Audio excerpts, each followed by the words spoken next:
In this video, we're going to walk through my thesis on SaaS outbound. That's going to include targeting, positioning, offer, top down, bottom up, and my thesis on the entire thing. This should give you a clear picture of what information you need to find out to build messaging that is highly relevant, and also how to position your product around that messaging. Let's dive in. Excuse me for breathing heavy because I just did a bunch of sprints, but this is my thesis on how to think about SaaS prospecting and SaaS outbound as a whole. So you have your offer, you have your positioning and messaging, you have your targeting and your market context. All of these feed together and create a loop around your individual targeting as well as your company level targeting and how that changes messaging, offer, and your overall outcomes. Everything feeds into one another. You have to view this as a brain where each neuron is triggering and other neural pathways are opening up as a result, okay? So it starts with your offer, and your offer is informed by the individual you think you're going to be targeting. And when I say individual, you have to make a decision here. I believe SaaS can happen bottom up or top down. What does that mean? Bottom up is when individuals use the platform and it goes up the food chain until it's adopted as an organization. Top down is when the organization makes a huge decision to adopt a tool and it spreads down the food chain, right? And so you can also have a middle ground where a department adopts it and then other departments roll over into the tool, okay? So when it comes to a bottom-up approach, let's talk about what types of tools typically fit into a bottom-up approach. This would be your Cluelies, where they're providing people a meeting space that gives them advice on what to say or what's going on or explains concepts. Basically, AI on your screen, helping you all the time. This has a huge and meaningful impact on individual productivity. And it does so in positions, this is where it's important, positions that benefit from individual productivity for either more monetary gain, guaranteed less working hours, or a huge opportunity to get a big outsized promotion, okay? So status gains, right? And so that third one's a little bit harder to quantify, but the first two are easy. Anyone that's a developer doing remote work, anyone who's a marketer doing remote work, anyone who's, XYZ, if they can improve their productivity, they don't have eyes on them trying to determine how long they're working.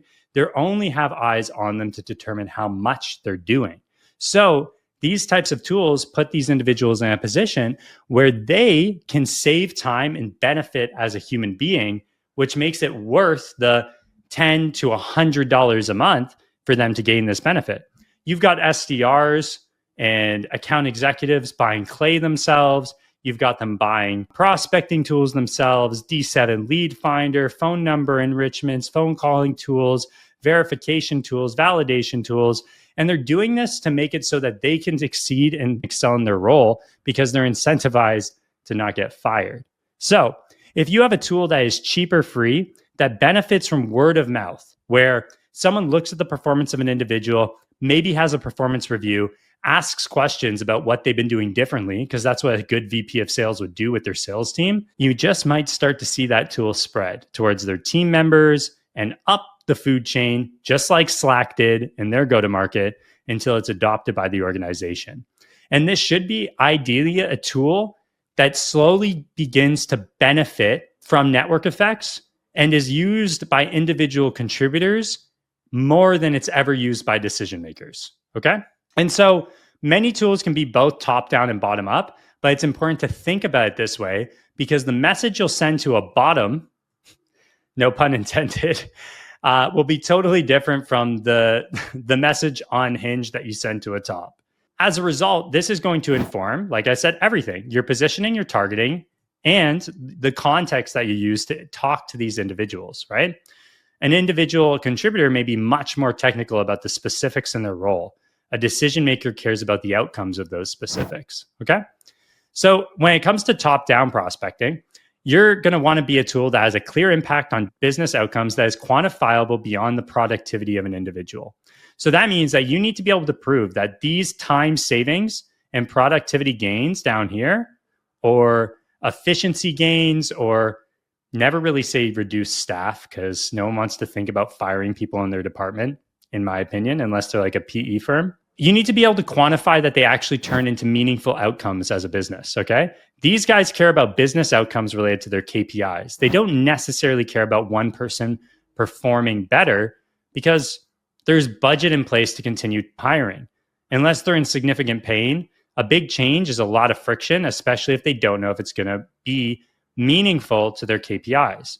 So ideally, you want to have proof that it causes meaningful business outcomes, not just fluffy kind of, well, if this person's faster, then you're going to get this much more out of them. This person might just work less as a result of being faster, right? You got to think about the friction of that kind of statement, that thesis. The contributor performance has a meaningful result. So obviously, you give a developer a cursor, they become 10x. I just gave my developer Claude Code Max and cursor. His end of day reports went from 1 page to like 4. The guy is just, I asked ChatGPT, I'm like, yo, how much work is this? ChatGPT's like, yeah, this looks like a solid week of work. And it's like every day. It's crazy.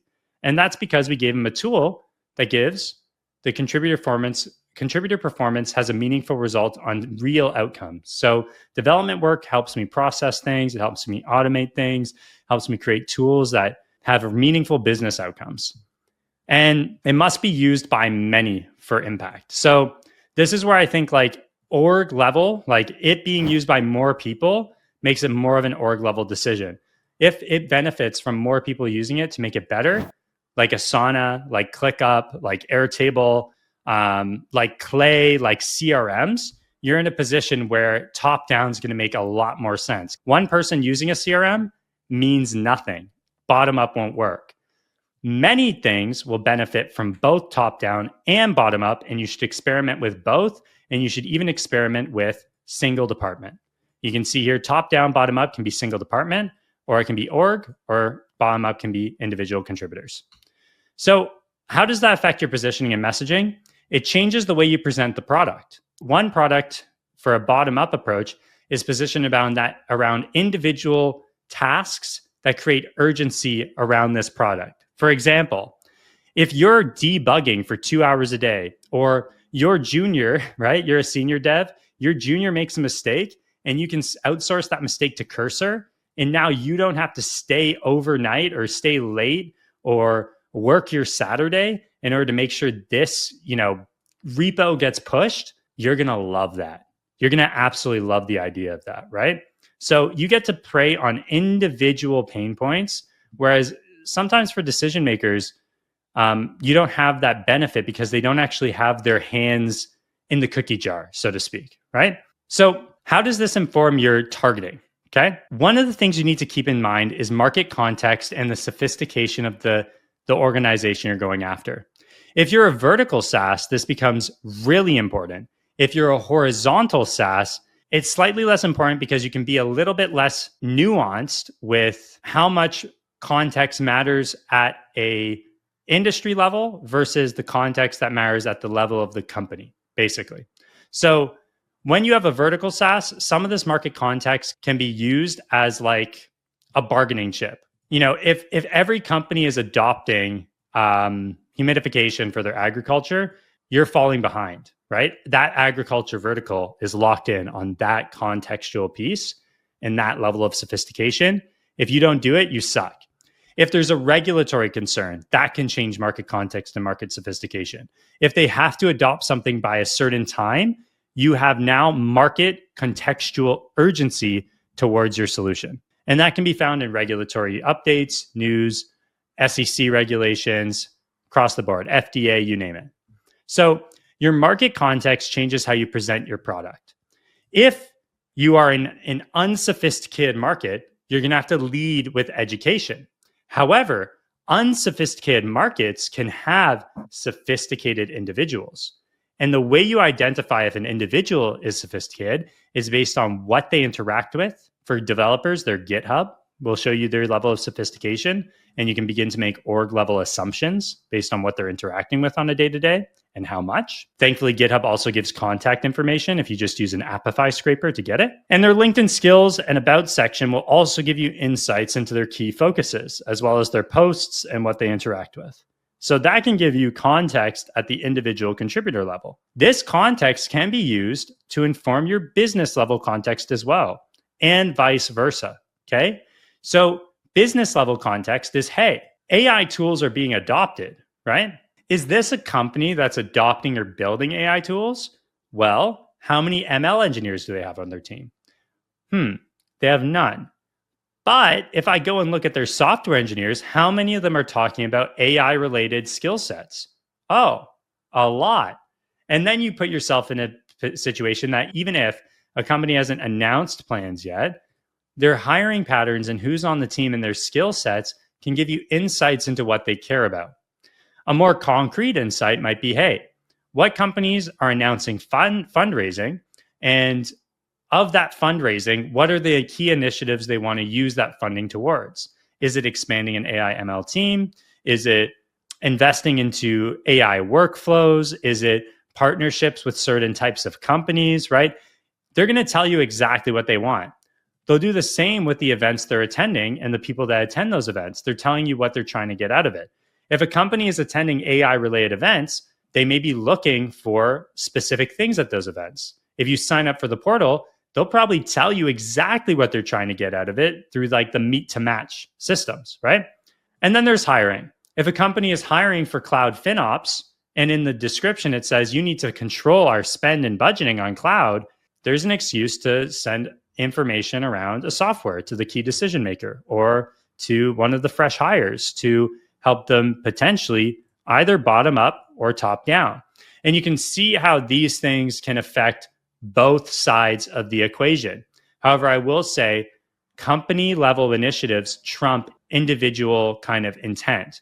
An individual may try and experiment many things to upskill themselves, but they could be outside the scope of what the company actually wants to spend money on, which is why you need to keep in mind when selling your SaaS, is it something that can be sold to an individual? Or is the individual skill sets and signals just going to help you inform whether or not business is hiring people that are focused on these initiatives and could potentially be focused on these initiatives themselves? Now, I want to take a step back. We're talking about market context, right? So the context of the market is going to determine the urgency towards your product. And again, that messaging piece where if the market context and sophistication and individual company sophistication is low, you need to educate. If it's high, you need to just show them, why your solution is the best with a strong case study. And if they're already using a competitor, you need to differentiate yourself with your positioning towards something the competitor is not solving effectively enough.